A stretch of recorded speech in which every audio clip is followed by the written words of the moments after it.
18h de retour sur le plateau matinal Allô Sénégal. Amis téléspectateurs, nous vous souhaitons de passer une excellente journée en compagnie de nos programmes. À présent, à notre tour d'horizon de la presse de ce mardi avec Grégoire Ngom. Grégoire, bonjour. Bonjour Aïcha. Ça va, vous allez bien ce matin? Ça se passe très bien, merci. Très bien. Alors, que pouvons-nous retrouver à la une des journaux de ce matin? L'hémicycle, bien évidemment, sortir de ces élections législatives du 24 novembre, justement.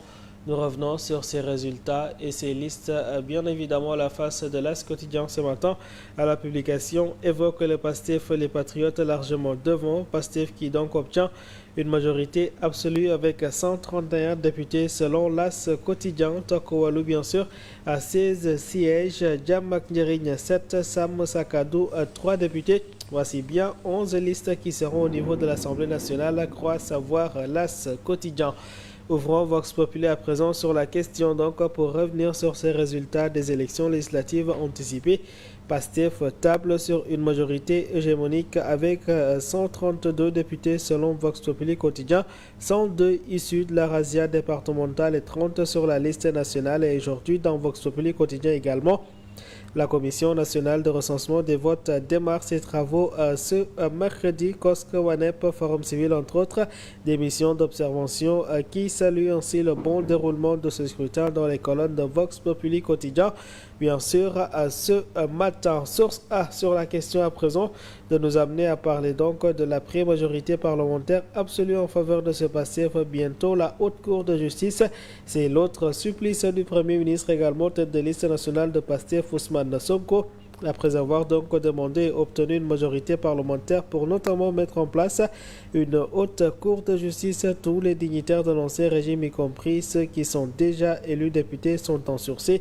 Ousmane Sonko donc de noter aujourd'hui dans Source A qui rappelle ses propos. Je vous garantis qu'on peut lever en moins de 24 heures leur immunité parlementaire. Ce n'est pas un souci majeur, même si l'urgence est de se pencher sur un débat d'orientation budgétaire qui avait été rejeté par la défunte majorité parlementaire et les votes des budgets des différents ministères. La mise en place de cette juridiction n'en est pas à moins importante aux yeux des nouvelles autorités selon Source A à quotidien. Au côté donc de l'observateur ce matin, c'est une vue de profil Ousmane Sonko et le dilemme stratégique. Le leader de PASTEF, les Patriotes, entre le poste névralgique de la primature d'où se déploient les grands chantiers de la politique publique et le perchoir de l'Assemblée qui lui permettrait d'asseoir la profondeur de ses convictions sur le terrain législatif et de symboliser la verticalité de son influence, dixit l'observateur quotidien. L'info sur ce choix cornélien pour Ousmane Sonko, c'est la primature ou l'Assemblée nationale, s'interroge-t-on. Le poste de Premier ministre est très exposé en ce sens qu'on prend toutes les critiques et attaques contre le gouvernement, l'État et le régime. Et rester Premier ministre, c'est prendre le risque de finir dans une dualité avec le chef de l'État car la personnalité de Sonko ne le prédestine pas à évoluer sous la tutelle de Bassirou Diomaye Faye. Être président de l'Assemblée nationale et deuxième personnalité de l'État est beaucoup plus valorisant pour son statut et servira plus d'ambition et à sa carrière politique. Réumi, justement, sur cette question, passe la parole à présent à Luntine qui envoie Sonko au perchoir dans les colonnes de Réumi. Ce matin, cela permettrait, selon lui, d'éviter toute forme de dualité et chaque acteur dirigeant au pouvoir distinct, confirme Maurice Soudiek-John ce matin chez Réumi quotidien. La tribune sur la question de noter Sonko et Diomaye gouverner maintenant, c'est donc la conviction de Lunetine qui les incite bien sûr au travail. Il faut réconcilier, apaiser, rassembler en reconnaissant l'opposition comme une institution, la rupture systémique. Et c'est avec tous les Sénégalais qu'il faut le faire, a-t-il dit dans la tribune quotidien. Direction l'Assemblée nationale avec critique quotidien sur cette 15e législature. L'on s'interroge ce matin, les députés s'émanciperont-ils du diktat de l'exécutif au sortir de ces élections législatives? PASTEF, le parti au pouvoir, réassurer ainsi d'avoir plus de 130 députés sur les 165 contre l'Assemblée nationale. Pastefisation du Parlement risquait-elle d'en faire un instrument au service de l'exécutif qu'il est donc censé contrôler? L'avenir en tout cas nous édifiera d'après Critique quotidien.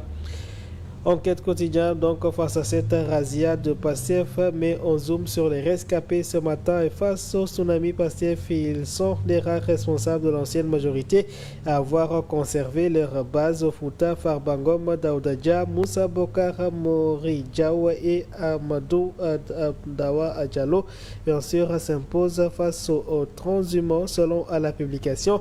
Au centre, Adama Diallo donc il fait mieux que Macky Sall en s'imposant au niveau de Gossas. Wolf Quotidien, bien sûr, parlant de Macky Sall, l'affiche ce matin, il y a des enseignements à tirer de ces législatives.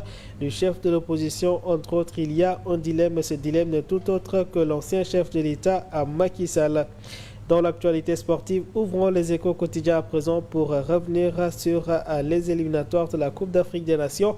Maroc 2025, Sénégal, Burundi, c'est ce soir cette 6e journée. Et bien sûr, marquant la fin de ces éliminatoires, Pape Bouna Diaw, lui, veut faire un carton plein. Plus de peur que de mal pour Sadio Mané qui s'est entraîné avec le groupe hier, renseigne toujours la publication. Pape Gueye, pour maintenant, était absent de l'entraînement à cause d'une gêne musculaire. Mendy, Koulibaly, Ghana, Sadio encore Abdou Diallo, voire Rizzo Abdoulaye Seck et Maître. Et bien sûr, sont tous en conclave. Bien sûr, un lot de billets offerts aux joueurs pour les familles et approche pour terminer en beauté. Oui, Sport Quotidien à présent sur ce match de donner la parole au sélectionneur intérimaire Pape Bouna Diaw qui joue donc sa DER ce matin. C'est un match très important pour moi, a-t-il dit. Pape Diaw pour son dernier match en tant que sélectionneur intérimaire des Lions s'est présenté en conférence de presse donc à la veille de cette réception du Burundi. Le technicien n'a pas comme d'habitude voulu trop s'avancer sur le sujet concernant son avenir à la tête de l'équipe nationale. Toutefois, il a confié l'importance de ce rendez-vous face au Burundi. La lutte également fait partie de l'actualité sportive dans Sport Quotidien. Modulo Siteu, c'est ce dimanche, mais en attendant, Siteu donc a fait face à la presse pour son open press au niveau de Januar. L'enfant Serrer et Espoir Jamagen est donc rempli de confiance pour donc enfin décrocher cette couronne de roi des arènes.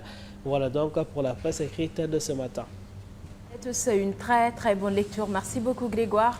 C'est fait un plaisir. Plaisir partagé. Rendez-vous est pris dans la deuxième partie. À 8h pour le journal. À tout à l'heure. Merci à Grégoire Ngom, amis téléspectateurs. Restez bien avec nous. Tout de suite, nous passons à la revue web avec Kadjar Sissé.